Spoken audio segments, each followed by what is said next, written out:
DB অফিসের একটা team একটা কালো গ্লাসের গাড়িতে করে ডিবি অফিসে নিয়ে যাচ্ছিলেন। ওই গেট দিয়ে যখন আমাদেরকে নিচ্ছিলেন তখন সেখানে গেটের ঠিক সামনে তানজিম স্যার, আমাদের সামিনা লুৎফা ম্যাম, গীতা নাসরিন ম্যাম সহ আরো বেশ কয়েকজন স্যার তারা সেখানে দাঁড়িয়ে আছেন, কথা বলছেন।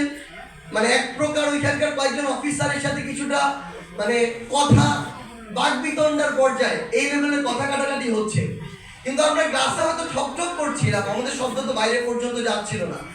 কিন্তু সত্যি এটাই যে তাদের সেখানে ওই উপস্থিতি ডিবি অফিসের ভিতরে আমাদের নিয়ে যাওয়ার পূর্বে আমাদের ভিতরে যে একটা ভীতি ছিল সেটাকে অনেকটা কাটিয়ে দিয়েছিল। তো আমরা আমাদের জায়গা থেকে তাদেরকে আরো কৃতজ্ঞতা জানাতে চাই, যখন আমাদের সহযোদ্ধাদেরকে শুধু একটা যৌক্তিক দাবির জন্য পুলিশের পোশাক পরে কিছু পুলিশের সো-কল্ড মানে আইন শৃঙ্খলা রক্ষাকারী বাহিনীর সদস্য বিভিন্ন থানায় নিয়ে যাচ্ছিল, শাহবাগ থানায় নিয়ে গিয়েছিল, তখন তারা গলা ফাটিয়ে ওই শাহবাগ থানার সামনে দাঁড়িয়ে চিৎকার করে তাদের শিক্ষার্থীদেরকে থানা থেকে নিয়ে এসেছিল। তো আমরা আমাদের জায়গা থেকে শুধু একটা কথাই বলি, কথাগুলো হয়তো ধীরে ধীরে সময়ের প্রয়োজনে আসবে, কিন্তু যেটা সত্য সেটাকে অস্বীকার করার কোনো সুযোগ নেই। এটা ৭১ নয়, ৫২ নয় যে আমাদের সামনে প্রুফ নেই, ডকুমেন্টস নেই। সবকিছু আছে, ক্যামেরা বন্দি করা আছে, ফেসবুক পোস্টের লিখিত শব্দ আকারে আছে। আমি আমার প্রাইভেটের যোদ্ধাদের একটা অনুরোধ করব, এটা সত্যি, এটা আমাদের সীমাবদ্ধতা যে আপনাদের স্ট্রাগল গুলো আমাদের যেভাবে রিপ্রেজেন্ট করা উচিত ছিল আমরা এটা করতে পারিনি। আজকে এখানে আমি আমার জায়গা থেকে আপনাদের কাছে উন্মুক্ত এই মঞ্চে আপনাদের জন্য, আপনাদের কাছে আমার পক্ষ থেকে, আমাদের পক্ষ থেকে এটার জন্য ক্ষমা চাই। কিন্তু সত্যি কথা এটাই যে প্রত্যেকটা মানুষের স্ট্রাগল ভিন্ন। আমার সাথে অনেক সময় নাহিদ ইসলাম ছিল, হাসনাত আব্দুল্লাহ ছিল, কিন্তু আমরা যদি আমাদের জায়গা থেকে আমাদের গল্পগুলো লিখি হয়তো একজনের সাথে আরেকজনের দেখা যাবে অর্ধেকই মিলছে না, কারণ আমরা প্রত্যেকটা রাত একসাথে কাটাইনি। আমাদের ভিতরের ভীতি, আমাদের পরিবারকে দেওয়া থ্রেট গুলো, আমাকে ডিজিএফআই তুলে নিয়ে যাওয়া, আমাকে কিভাবে টেনে হিস্ট্রে পদ্মায় নিয়ে যাওয়া হলো, এই গল্পগুলো কিন্তু অনেকের সাথেই মিলবে না। সো আপনারা এই বাড্ডায় কি ফেস করেছেন, রামপুরায় কি ফেস করেছেন, যাত্রাবাড়িতে কি ফেস করেছে, বিএনএস উত্তরায় কি ফেস করেছে, একটা উত্তরার ওই সেক্টরের গলিতে কি ফেস করেছে, সেই স্ট্রাগলটা আমি জানি না। আমি আপনাদেরকে অনুরোধ করছি আপনারা আপনাদের জায়গা থেকে, আমি এটা বিশ্বাস করি আমার এই প্রাইভেট বিশ্ববিদ্যালয়ে যে ভাই বোনেরা রয়েছে অন্তত কমিউনিকেশনের জায়গায়, বিভিন্ন প্রযুক্তিগত স্কিলের জায়গায় তারা আমাদের চেয়ে বেশি এই জায়গায় এগিয়ে। আপনারা আপনাদের এই গল্পগুলো তুলে ধরুন। আজকের এই ভিডিও আমার কাছে মনে হয় জনসেবা জায়গা থেকে নির্বিচারে গুলি চালাচ্ছিল। প্রথম ধাপে যখন ব্র্যাকের আমার ভাই বোনেরা পিছনের দিকে গেট পর্যন্ত পিছাল এবং তারপরে নতুন আরেকবার সেই ভিডিওটা এখনো আমার টাইমলাইনে শেয়ার করা। হয়তো প্রত্যেকটা প্রাইভেট বিশ্ববিদ্যালয় কিংবা ঢাকার বিভিন্ন জায়গায় এমন অসংখ্য ঘটনা আছে যেটা আমার নজরে পড়েনি, কিন্তু এই ঘটনাগুলো বাংলাদেশের সামনে, পুরো পৃথিবীর সামনে আমাদের নিয়ে আসতে হবে। কারণ এগুলো বাঁচিয়ে যদি আমরা না রাখতে পারি তাহলে এগুলোকে কোনো না কোনো ভাবে হয়তো ১ দশকের মধ্যে মুছে ফেলে ওই খুনিরা আবার ক্ষমতার দিকে চোখ রাঙাবে। আমি আপনার কাছে হয়তো আপনার গ্যালারিতে আপনার বন্ধুর, আপনার সহযোদ্ধা এমন অনেক ছবি আছে যেই ছবিটা এখনো ইতিহাসকে নতুন করে রিপ্রেজেন্ট করতে পারে, যে ছবিটা খুনি হাসিনার যে খুনের যে মাত্রা সেই মাত্রাটাকে 10 গুণ বাড়িয়ে দিতে পারে। এই অত্যাচারগুলো, নির্যাতনগুলো, নৃশংসতাগুলো আপনাদেরকে অনুরোধ করি আপনারা পৃথিবীর সামনে নিয়ে আসুন।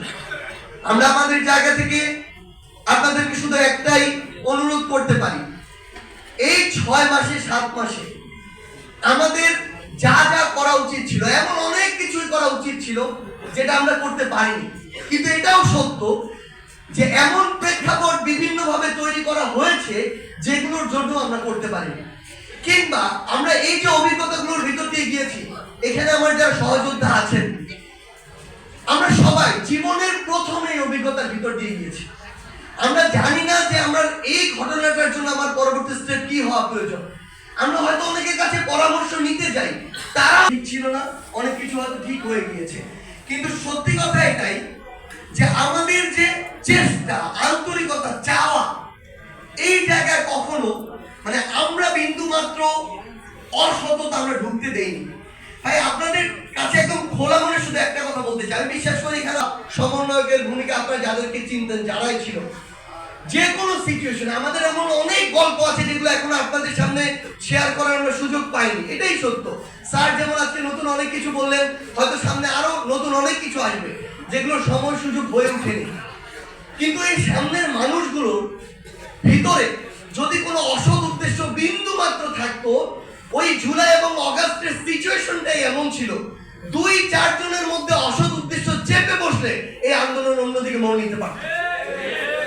তো এই মানুষগুলো এখনো তাদের অন্তর থেকে, মন থেকে এই বিষয়টাকে ফিল করে, ওন করে, কিন্তু সামগ্রিকভাবে যে সহযোগিতা, আমার অনেক প্রাইভেটের এখানে ভাই বোনেরা আছে যারা মনে করেন যে তারা আমাদের সাথে কমিউনিকেশন করতে পারছে না, আবার আমরা আমাদের জায়গা থেকে মনে করি আমরা কিভাবে তাদের সাথে কমিউনিকেশন করব। সো এই যে আমাদের ল্যাগ গুলো, এগুলো আমাদের এখন কাটিয়ে ওঠাটা খুব বেশি গুরুত্বপূর্ণ।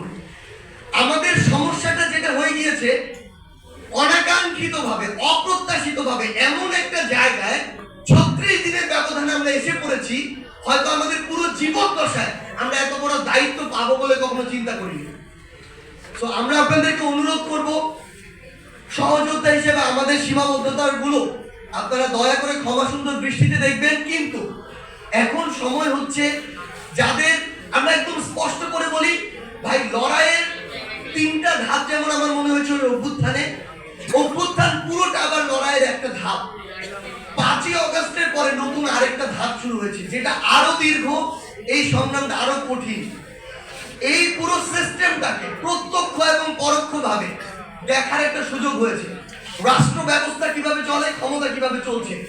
সত্যি কথা এটাই, আমাদের কাছে অনেক কিছু জাস্ট রিপ্রেজেন্ট করা হয়, দেখানো হয়, কিন্তু বিষয়গুলো এভাবে না।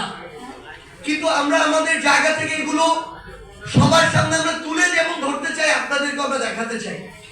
আমরা আপনাদেরকে অনুরোধ করছি, এই যে দীর্ঘ লড়াই, এই লড়াই আপনাদের অংশগ্রহণ প্রয়োজন। একটু আগে একটা কথা বলা হয়েছে যে স্বাধীনতা আমরা অর্জন করেছি, কিন্তু এখন এটা রক্ষা করাটা খুব বেশি গুরুত্বপূর্ণ। আমরা জাস্ট আপনাদেরকে অনুরোধ করি, আমাদের এখন ইউনাইটেড হওয়াটা ইম্পর্টেন্ট। আমাদের অনেক সীমাবদ্ধতা আছে, এই সীমাবদ্ধতাগুলোকে কাটিয়ে ওঠা ইম্পর্টেন্ট। কমিউনিকেশনটা ডেভেলপ করতে হবে। যেই যেই জায়গায় এই আন্দোলনটা হয়েছিল, আমাদের সহযোদ্ধারা ছিল, সেই সেই জায়গাগুলোতে গিয়ে আমাদের এখন একত্রিত হতে হবে। আমরা জাস্ট আপনাদেরকে একটা জিনিসই বলি, আমাদের এই সদিচ্ছাটুকু পূর্ণ আছে, অনুগ্রহ করে আমাদের এই কমিউনিকেশন এস্টাবলিশ করতে আমরা যেন বোথ সাইড থেকে হেল্প করি। আপনারা আপনাদের দিক থেকে একটু এগিয়ে আসুন, আমরা আমাদের থেকে এখন থেকে সর্বোচ্চ চেষ্টা করব। দিন শেষে বৈষম্য বিরোধী ছাত্র আন্দোলন বলি, নাগরিক কমিটি বলি, যত শব্দই বলি না কেন, আমাদের এই যে চাওয়া পাওয়া না, আমরা আমাদের নিজের চোখের সামনে দেখছি। আমরা এখন যখন ধীরে ধীরে একটু নিজেদের জায়গায় ফিরে যাচ্ছি, বিভিন্ন স্বার্থের কারণে বিভাজিত হচ্ছি, আমাদের যে বিপক্ষ শক্তি, এই শক্তিটা অনেক বড় এবং তারা ঐক্যবদ্ধভাবে ফিরে আসার চেষ্টা করছে, এবং তারা আমাদের সত্যের প্রত্যাশিত এই সিস্টেমটাকে ডেভেলপ হতে দিতে চায় না। যদি এটা ডেভেলপ হয়, তাহলে ওই রকম একজন সো-কল্ড ভূমি মন্ত্রিত কানাডায় 360টা বাড়ি করা সম্ভব না। যদি এগুলো ডেভেলপ হয়, তাহলে তাদের ব্যক্তিগত পারিবারিক যে রাজত্ব তারা দেশে এবং দেশের বাইরে এস্টাবলিশ করেছে, এগুলো তো সম্ভব না। এবং সবচেয়ে গুরুত্বপূর্ণ বিষয় হচ্ছে আমলাতন্ত্র, রাজনীতি, সাধারণ মানুষ, এই প্রত্যেকটি জায়গার কিছু কিছু মানুষ, অল্প কিছু মানুষ, 5 থেকে 10%, তাদের কাছে বাকি মানুষগুলো জিম্মি। কিন্তু এই বাকি মানুষগুলো যখন ঐক্যবদ্ধভাবে ওই অগাস্টে নেমেছে, জুলাইয়ে নেমেছে, খুনি হাসিনা মানে এক প্রকার প্রাণ হাতে নিয়ে মুখে চুন কালি মেখে কিন্তু দেশ ছেড়ে পালিয়েছে। এখন সময় হচ্ছে এই দ্বিতীয় ধাপে আমাদের এই লড়াইটাতে মান অভিমান, ছোটখাটো বিভাজন, স্বার্থকে একপাশে রেখে হয় রাজনীতির জায়গাটাতে সক্রিয়ভাবে সদিচ্ছা নিয়ে ইন্টিগ্রিটি, ডিগনিটি, সততা, ন্যায় এগুলোকে নিয়ে অংশগ্রহণ করা, অথবা রাজনৈতিকভাবে সচেতন হয়ে ওঠা। আমরা যেন দয়া করে কোনো অন্যায়কে প্রশ্রয় না দিই। এই অন্যায় যদি সার্জিস করে আপনি তার বিপক্ষে কথা বলবেন, এই অন্যায় যদি বিএনপি কোনো বড় লিডার করে তার বিপক্ষে কথা বলতে হবে। যে অন্যায় করবে সে অন্যায়কারী, ওই পরিচয়ে তার বিরুদ্ধে কথা বলতে হবে। আপনি যদি এই কথা বলা বন্ধ করে দেন, আজকে না হোক, খুনি হাসিনা তৈরি হয়েছিল 16 বছরে, এরপরে 5 বছরেই তৈরি হয়ে যাবে। এই সুযোগটা দেয়া যাবে না। আর একটা জিনিস মনে রাখবেন, এই যে ইয়াং জেনারেশন, এটাকে এখন সবাই ভয় পায়। বিভিন্ন ঘটনায় বিভিন্ন রকম দল, ব্যক্তি প্রথমে বিভিন্ন রকম মতামত দেয়, যখন দেখে হালে পানি পাচ্ছে না, তরুণ প্রজন্ম দাঁড়িয়ে গিয়েছে প্রতিবাদের ভাষা নিয়ে, তখন আবার তারা সোজা সোজা কথা বলা শুরু করে। ফ্যাক্ট হচ্ছে, আমরা আমাদের ন্যায় নীতির উপরে কতটা দাঁড়িয়ে থাকতে পারি। যে দেশ এবং দেশের মানুষের স্বার্থকে দল, ব্যক্তি, গোষ্ঠী এসব স্বার্থের আগে প্রাধান্য দিতে পারবে, তাকে সমর্থন দিবেন, যে পারবে না তাকে বর্জন করবেন। আমরা বিশ্বাস করি আমাদের এই ঐক্যবদ্ধ যাত্রা আগামীর বাংলাদেশ প্রতিষ্ঠা, দীর্ঘ সময়ের যে লড়াই, এই যাত্রা, এই লড়াই আমরা ঐক্যবদ্ধভাবে একসাথে চলতে পারবো। 5ই অগাস্টে খুনি হাসিনা দেশ ছেড়ে পালিয়ে যাওয়ার সময়, ওই মুহূর্তে রাজপথে থেকে শরীর যখন বারবার শিউরে উঠছিল, তখন এই বাংলাদেশকে নিয়ে যে স্বপ্নগুলো দেখছিলাম, আমাদের সেই স্বপ্নগুলো জীবনের বিনিময়ে হোক, রক্তের বিনিময়ে হোক, অবশ্যই বাস্তবায়ন করতে হবে। সেই বাস্তবায়নের পথে আপনাদের সাথে আবারও দেখা হবে, হয় রাজপথের সংগ্রামে অথবা বিজয়ে। ধন্যবাদ।